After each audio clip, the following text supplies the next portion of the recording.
ความตลามันเจ้าเปลี่ยนเอ็นแหงลูกกระปัดมันเจ้าเป็นอันแลงเนื้อพัวเนื้อสากเขาตั้งเฮาไปอยู่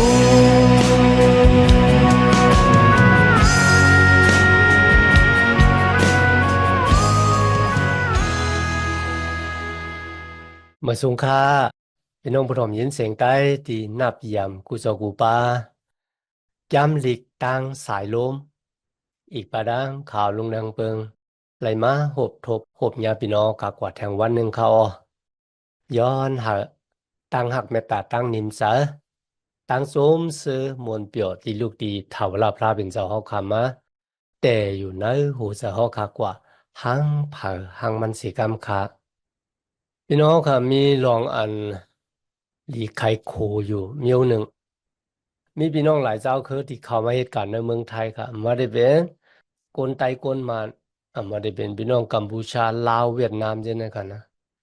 หน้าตาเขาค่ะมันเด่มบ่เปิงกันค่ะนะมีหลายปอกค่ะที่ปลีกไทยนะเยมาตีคนต่างเจ้าคือแล้วก็เจอเขาห้องความซื่อสัตย์ค่ะนะความซื่อสัตย์ในเมืองไทยเนี่ยพี่น้องค่ะมีหลายก้อนนะกำหนำพี่น้องใต้พี่น้องลาวเนี่ยอ่ะหมอห้องความซื่อสัตย์ของคนเมืองไทยในค่ะนะเหมือนเจ้งเพราะว่าเขาได้จันจอมปิวขึ้นกว่าเนื้อปลายเสาในเขาได้ห้องความซื่อสัตย์เนี่ยมันจะขนาดเนาะคนไทยเขาก็มันจะง่ายๆกันนะหมอแกก้วยน่ะน้ำเสียงมันอ่ะ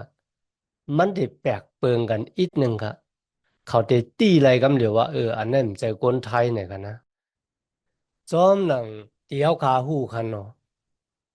มาคนจื้อจัดเจ้าคือเหรอในกำผาล้อกาหลงเนี่ยเพราะว่า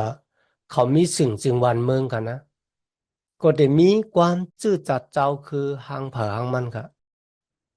หวังจื้อจัดเจ้าคือตีไว้หวังจื้อจัดเจ้าคือก็ตีเทิงไว้หน้ากำนำค่ะความจื้อจัดเจ้าคือตีไว้นั่นนะมันเหมือนเรื่องว่ามันโซนใจก้นเนี่ยเธอหมอหักจื้อจัดเจ้าคือของดูเจ้าเก่ากันนะในก็รีป้าใจเหมือนกันค่ะเนาะ ณวันเมื่อนั้นเขาขันนี่มาด้วยป้าเป็นเจ้ามีอมิ่งติโมเสว่าเขาจับความปลุกหนึ่งขึ้นมาปุณดาได้ขำสักสี่ปันกวนมิวอิสิล่ะเมื่อเขาเป๋แปดเถียงแปดเท่าไหนเขาได้ไล่หู้ว่าในน่ะป้าเป็นเจ้าของเขาเนี่ยไล่โหทาลองเขาไว้อย่างตั้งเอารู้เนี่ยว่าเขาได้เป็นกวนเจ้าหนังหือเขามีสภาวะภายแต้มเขาหลูฟังสติแล้วก็หลูเลยหักมัน 有时古人มัน有個時時要度มันเจ้าเนี่ยมันเจ้าฟังสติรู้เนี่ยความปลุกในคำสักเสเต้นๆนะครับนะโมเสดังโยสู้ก็จับขึ้นมาค่ะวายเสจับขึ้นมาแล้วค่ะก็บัวเนอขิงเนี่ยโมเสห้องโกนมิวอิสรา12คือค่ะมันเหมือนเรื่องเมื่อยากูบอยู่ในเมืองอียิปต์อ่ะห้องลูกชายของดูเจ้าเก่า12ก้อนนั้นมาแล้วก็มาสั่งสอนเขา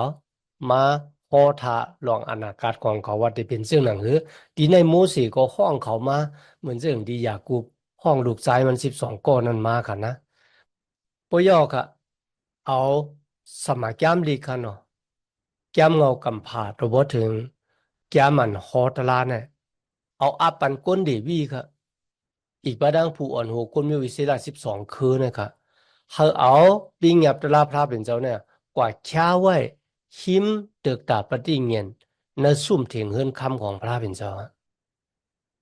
โมเสสมีอมิ่งที่กวนมีอิสราดังหลายว่าอ่าสูดังหลายเนี่ยเป็นก้นหนูก้นตือใกล้เฮใกล้คัดอโลของพระเป็นเจ้าอยู่ด้วยเนี่ยนะครับตัวหนังมือคาทึกขาอสักลิบอยู่เนี่ยสูเลยลูกเพื่อนพระเป็นเจ้าหลายบอกหลายขับเพราะว่าไหวเสียขาตายกว่าแล้วเนี่ยสูดังหลายเต็มลูกเพื่อนพระเป็นเจ้าวันนั้นได้มันตื่นมีเนี่ยกันนะ สูตื้นเดลูกพื้นอะไรก็ในข้อที่28มีไว้ว่าห้องเขามาคืนปางกลุ่มยากมันบอกว่าอิสรา12คืนนั่นค่ะนะโอ้ยอโมเสสก็ติสอนเขาเนี่ยเขาห้องความที่มันจับขึ้นมาค่ะนะเขาขัดเดมาด้วยกว่าซ้อมกันนะแกมันฮอดราคาน32กันนะเมื่อไกลเขาขัดเลยลาถึงคาน31เดจาดีข้อที่24ค่ะ คำในเขาขับมาด้วยเด็ดจะเอา คาน32โรบอทสุดเอาลีๆกันนะถึงคาน34กันนะจ้ามันฮอตละคาน32นี่ครับที่เป็นความที่โมเสสจับขึ้นมานั่นครับมันเป็นความซื่อจัดเจ้าคือของมิวอิสราแต่ว่าซึ่งไหนก็เลยนักกาป่านั่นกันนะเขาโกนมิวอิสราเนี่ยตองไว้เพราะว่าเมื่อเขาห้องมันจับซบเขาย่อเขาก็ได้ตองไว้ปย่อเขาสืบสอนบรรลูกหลานของเขากว่ากันนะในคัน32ข้อที่1 ถึง 4มันเป็นความนำเขาในข้อที่1กันนะก่อนดังที่พระเป็นเจ้าติอาปันแลนดินกติสัจจะในเมืองคานาอันที่กุนมิวอิสราเนี่ยโมเสสย้อนหาผ้ากางหาวอีกประดังลินเมืองเนี่ยขามซักเสขามซักเสลองดังอันว่าโป้ว่ากุนมิวอิสราถ่อมซบเอาความหยุ่มย้ำอิงปึงเนื้อพระเป็นเจ้าเขาได้ให้รับพรดีมังกละกุ้ยกับเพราะว่าเขาเถียงเปียดพระเป็นเจ้าเขาได้เลยขามตั้งกันกินว่าเขาผ้ากางหาวตั้งลินเมืองเนี่ยขามซักเสอ่อนดังดีเขาได้เข้ากว่าอยู่นะเรียนดินคานาอัน กำเนิดพวกเขาคำว่าอ่านในแก้มอิสยาห์ข้าหนึ่งข้อที่1 ที่ 2ในครับนะก็คืออิสยาห์เป็นประโลกแปดของพระเป็นเจ้าพระเป็นเจ้าเจ้าตื้อสูงตื้อเขาอยู่ในกับปานคุณโอคำหลายป้ากันนะป้าในตายกว่าป้าในขึ้นมาป้าเก่าตายกว่าป้าใหม่ขึ้นมาประโลกแปดอิสยาห์เนี่ยค่ะเขาเลยหันน้ำมีกันนะในกับปานดีกุนมิวอิสราอยู่ในเมืองอิสราเอลเนี่ย เขาเลยเถียงแปดพระเป็นเจ้าก็บอกว่าอิสยาห์เป็นปรโลแพทย์ที่เวงเยรูซาเล็มกันนะในกาปานเจ้ามุนยากุนอคำอุซิยาโยธามอาฮัสเฮเซคียาอันนี้เป็นเจ้ามุนยากุนอคำของยูดาห์กันนะอิสยาห์ก็เล่าว่าผ้ากางหาวเอ้ยเขาถ่อมยินเอาตาลินเมืองเอ้ยเขาเฮหูสูถ่อมยินเอาตา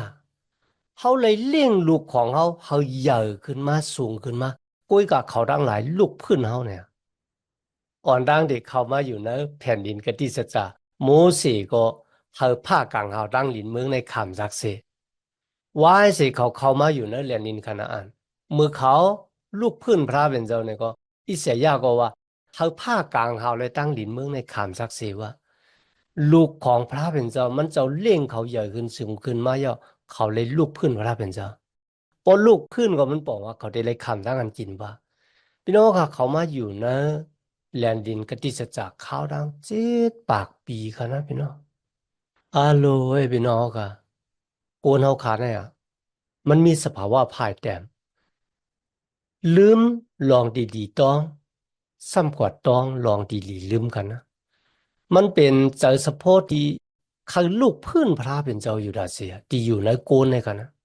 จำเจอพี่น้องว่า เขาขาดิมเลยเกิดมาเนั่นนาหอนาเฮิรนคริยานเนี่ยเมื่อเลยยินความว่าเยซูเนี่ยอาโลโตซาพื้นกำเหลือพี่น้องมันจะพระเขามันจะศาสนาเขาสุยาไปมาลาดเนี่ยมันเหลืออันนั้นสภาวะจากสปอร์ตที่มันลูกพื้นพระเป็นเจ้าที่มันขัดตึกโตพระเป็นเจ้าก็เปิดวัวระแปดมันแต่อยู่นะจากโกนเขามันอุปปึงพองงามกวยเหมือนกันจาดานมานั้นก็อุปปึงพองงามคารุนเนาะในข้อที่2ครับนะ โมเสสรัดว่าให้ความสอนข้าเนี่ยเหมือนเจ้าหนังเม็ดผลหยอดลงมานั่นก็เหมือนเจ้าหนังมวยขาดที่หยอดลงมาใส่ในเยื่อยาเฮ็ดให้เยื่อยาใหญ่ขึ้นสูงขึ้นให้คอความของพระเป็นเจ้าที่ขาดลาดเนสูเนี่ยให้มันเข้ากว่าเนื้อเจอสูให้มันเข้ากว่าเนื้ออาสากองสูเฮ็ดให้อาสากองสูใหญ่ขึ้นเนื้อตั้งอยู่มัดพระเป็นเจ้าเนี่ย โมเสสมีแต่เฉพาะเขาโกนมิวอิสราเป็นจึงนั้นแต่ค่ะอันนั้นก็มีไว้ในแกมสาลามคาน72ข้อที่6ค่ะนะพระเป็นเจ้าเขานำคำตรามันเจ้าเนี่ยเข้ามาในหัวใจเขาแล้วก็เข้ามาในอาสาของเขาเหมือนเรื่องหนังหยอดผลดังน้ำนายโป่งลงมาเหนือเยือยาเฮ็ดให้มันเขียวจิวนิ้วไว้กันนะในข้อที่3ครับข้ายกยองพระเป็นเจ้าผู้เยี่ยมและสูงสุด 在这看呢，ขิงข้าวยามเนี่ยเป็นขิงข้าวยามดีหลียกยองพระเป็นเจ้าก็เป็นพระเป็นเจ้าบ้านเนี่ยเป็นก็ดีเมเห็นเส้นตาสายตั้งบันเขาขามน้ำปังหลายแรงมากนะเนื้อลินแห้งเขาว่าข้าวดัง40 ปีมีดังกินเสื้อผ้าคนนุ่งดังไว้ แคบตีนก็มยอกตีนก็มก็กำในซ้ำเขาตีเลยหันตั้งอันพระเป็นเจ้าเปิดทิ้งกติเสจาตีป้าเขาเข้ากว่านั่นเรียนลินกติเสจาก็เพราะฉะนั้นเขาดูยุกยงโยโยกบปืนข่าว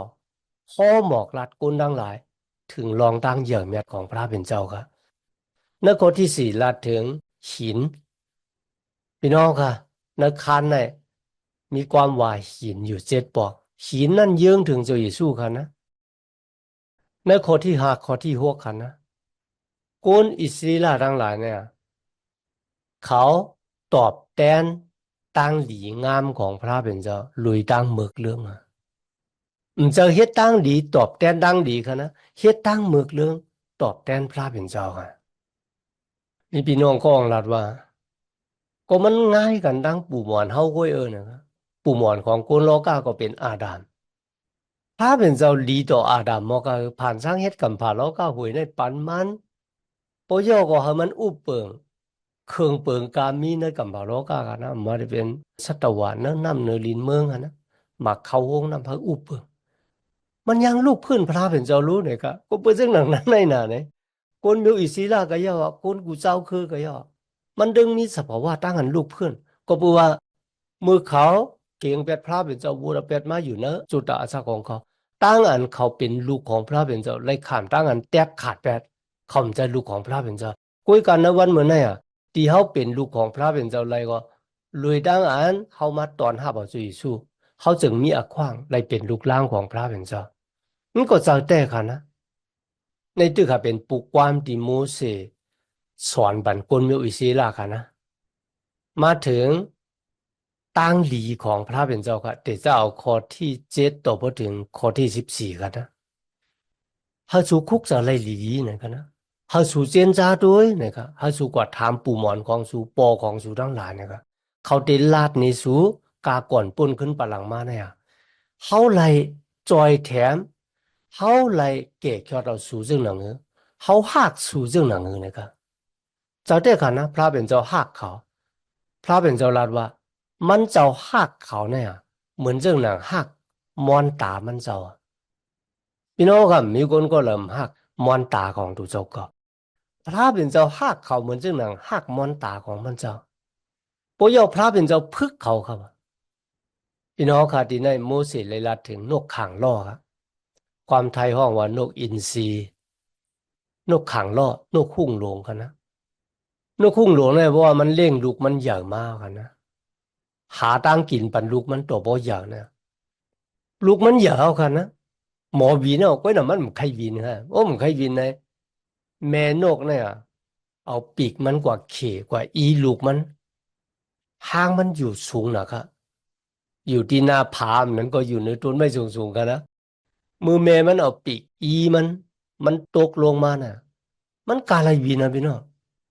โอ้ยกาวางตูก็เปิ่มยามวีนั่นกันนะมันวีน้ำไรมันติดตกลงกว่ากำไรแม่นกขังล่อแม่นกหุ่งหลงเนี่ยขึ้นวินกว่าตายลูกมันเหี่ยวก็เอาปีกมันในกว่าหาบหาลูกมันขี่ปีกมันเหี่ยวก็ป้าวินขึ้นมาขึ้นตีหางมัน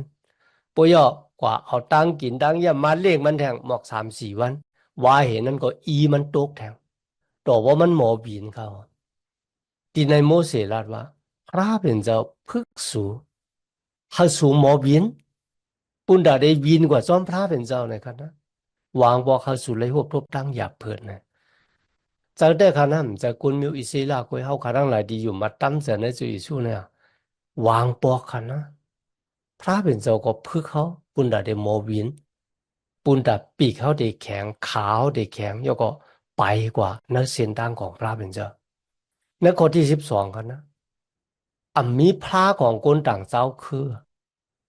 มีพระต่างป้าที่อยู่โดยจอมสูในข้าวดัง40 ปีนั่นนะมีพระเป็นเจ้ากุยเจ้าแต่กลางวันก็มีเสาหมอกกุมกลางคืนก็เป็นเสาไพ่อยู่เหนือซุ่มเถียงเฮิรนคำของพระเป็นเจ้าเขาเลยหันด้วยตาของเขามีพระต่างป้าค่ะนะมีพระเป็นเจ้าสู่เหลียวป้าเหลียวกุยเนี่ยอันนั้นอยู่ในเนื้อความที่โมเสสตึกสอนบรรคนมิวอิสราเขาแต่จะเอาข้อที่15ถึงข้อที่18ครับ อันในคนมิวอิสิลาเลยแปะแปดเถียงแปดพระเป็นเจ้าเจ้าพระเป็นเจ้าแปะแปดเขากันนะเขาแปะแปดพระเป็นเจ้าก็เพื่อสังเขาแปะแปดก็เพื่อเขาเลยกินอิ่มกินเต็มฮะเป็นคนที่มากมีดีเป็นมากกันนะกำเนิดสุดเขาว่าเรื่องก็น้าตั้งอ่องเมียงของเขาน้าตั้งมักมีดีเป็นของเขาน้าหมุนเสลของเขาเนี่ยมันน่ะเลยลูกตีพระเป็นเจ้ามามันลูกตีตู่ขามากกว่าเนี่ยเขาอัลโหลพี่น้องเขาค่ะ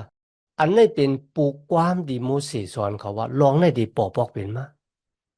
เขาได้กว่าปลูกจ่อพระที่ปูมอนเขาหูจักฮะเขาได้ก่อไว้หุ่นหางสร้างทู่ของพระต่างสู่ต่างป้าตีนั่นน่ะพระเป็นเจ้าก็ติดลืมเขาแบบไหนกันนะ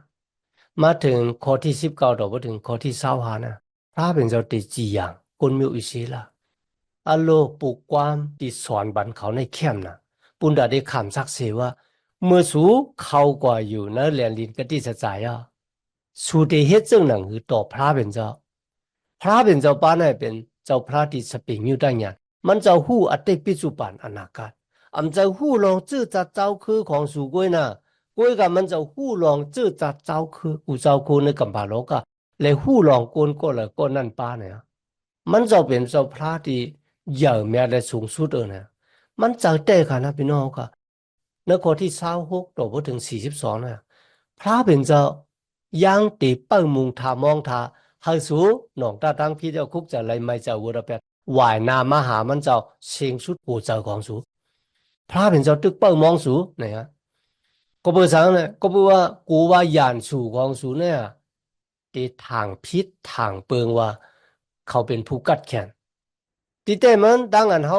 หยานสูของสูมาเป้สูเนี่ยก็เบอร์สูเฮ็ดวัวเป็ดต่อเขาแล้วเขาปั่นเขาหยานสูเป้สูก้อย เพราะว่าเขาไม่ปันอักขวางบ่เนี่ยจึงมีคนก็เลยเป้สูเลยเขาไม่ค่ายันสูของสูเนี่ยทางพิษทางปึงเหนือเขาเนี่ยปยอก็กวาดทางยันหรือตัวเจ้าเก่าในกันนะมาถึงข้อที่43กันนะ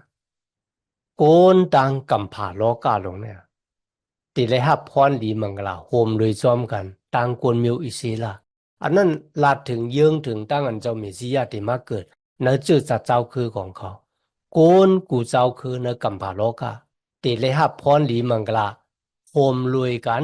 อันจะโกนมิวอิสิละจื้อจัดเจ้าคือเหลียวกุยกุยกะโกนกูเจ้าคือในกัมพาโลกาตีเลยฮับพรหลีมังกลาพระเป็นเจ้าโฮมรวยกันตั้งเขานั่นก็เป็นดังนั้นเมื่อเจ้าเยซูมาเกิดในกัมพาโลกาลงเลย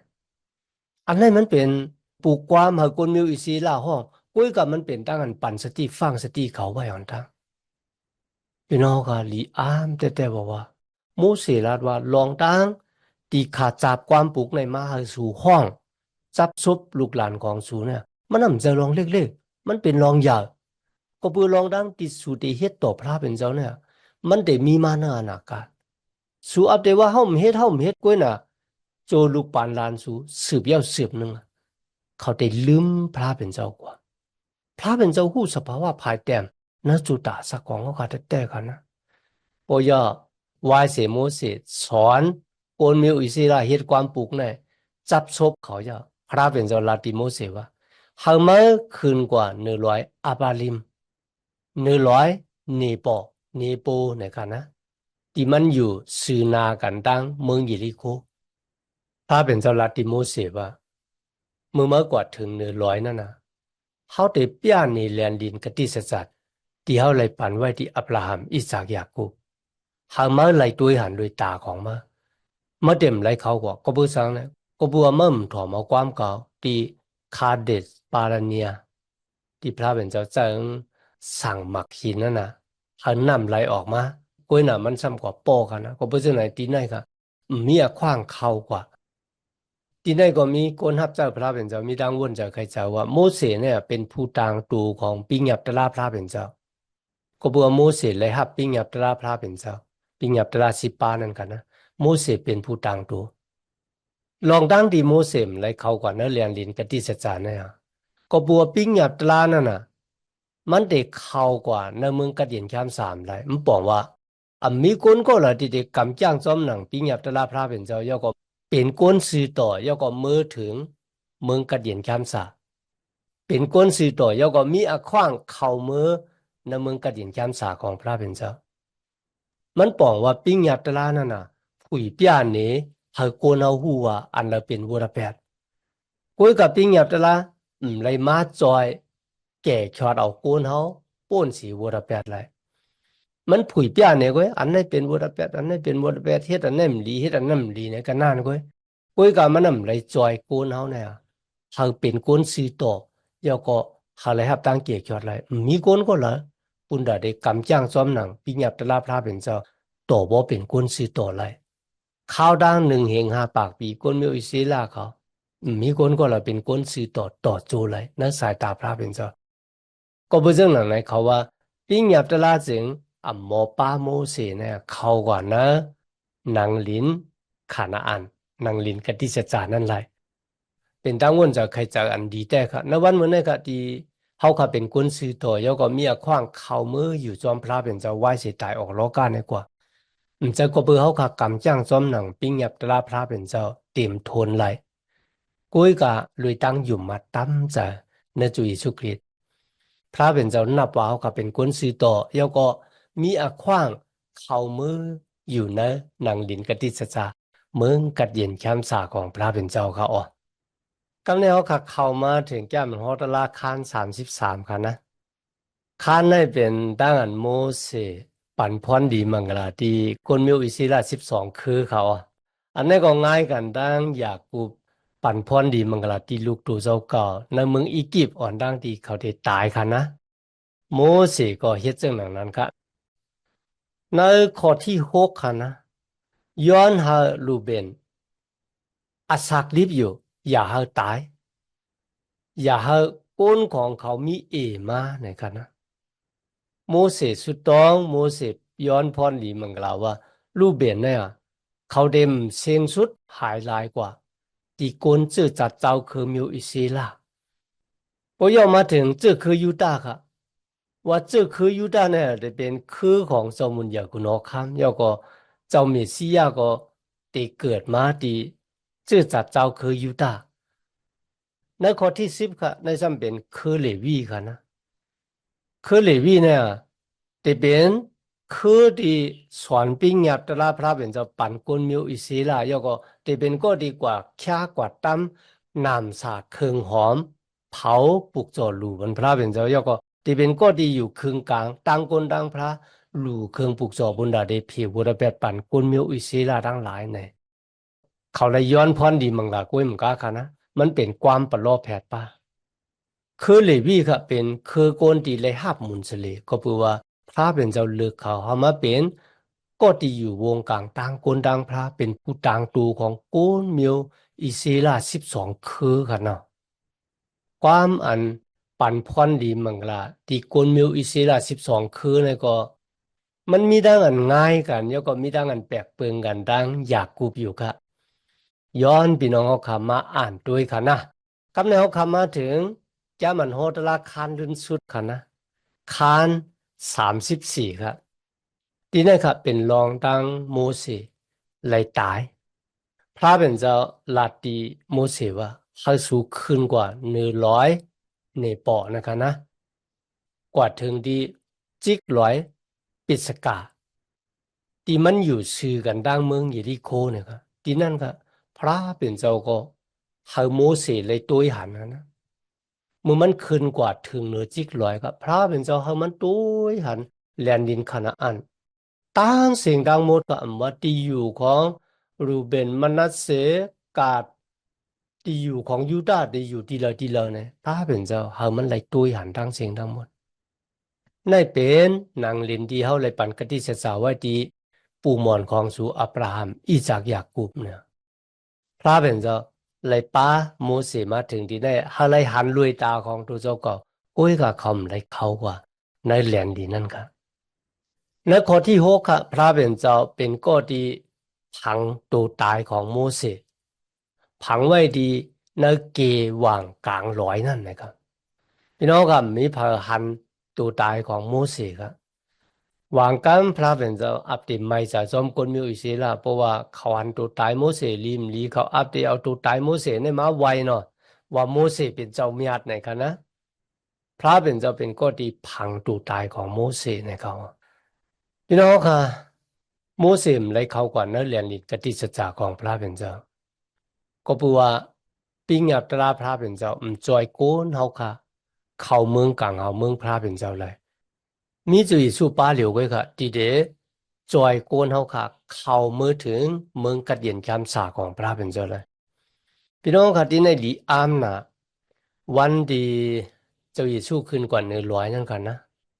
ห้องตะปีมันเจ้า3ก็ขึ้นกว่าซ้อมที่นั่นน่ะเจ้าเยซูเลยเปียดูมันเจ้าหนีตะปีเจ้า3ป้าโมเสสตั้งเอลียาค่ะโมเสสเป็นผู้ต่างตัวปิ้งยับตราพระเป็นเจ้าเอลียาซ้ำเป็นผู้ต่างตัวปลอบแพทย์มาปั่นแห้งเจ้าเยซูว่าปิ้งยับตรากามีดีเตรียมหมายไว้นั่นน่ะตีออกอย่างนะเจ้าเอลียาก็ซ้ำว่าความปลอบแพทย์กามีนั่นน่ะตีออกอย่างนะเจ้าค่ะพี่น้องค่ะที่ในลีอามค่ะนะโอ้โกนเขาในวายสิตายก่อนย่อมมีแทงอาสังเต้เนี่ยแต่ปีเจ้าเลยหันหรือสินั่นกะมูมูสิอาสักรีบอยู่เนี่ยเขาไม่ได้เข้ามาในเรียนลินกติสัจจะอุ้ยกะตัวรู้มือจุยสู้มาเกิดโมเสสก็มีอาควางเลยเข้ามาในเรียนลินกติสัจจะของพระเป็นเจ้าเลยดังอันมาโฮบทบโฮบญาจุยสู้คริสต์พี่น้องค่ะในวันเหมือนเนี่ยมีคนก็ละที่ได้เข้ามือนะ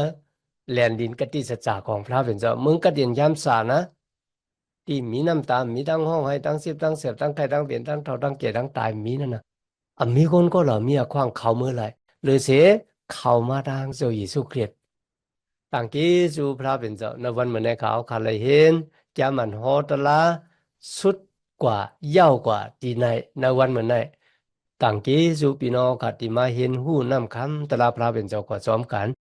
ย้อนหาตั้งหักเมตตาตั้งนิมใจตั้งสมซื้อมนเปียวตีลูกตีเท่าลาพระเป็นเจ้าขามา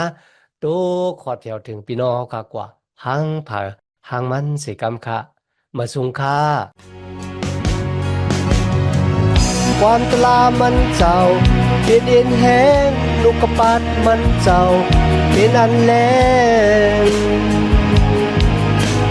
เนยพัวเนยสากเขาตั้งเขาไปอยู่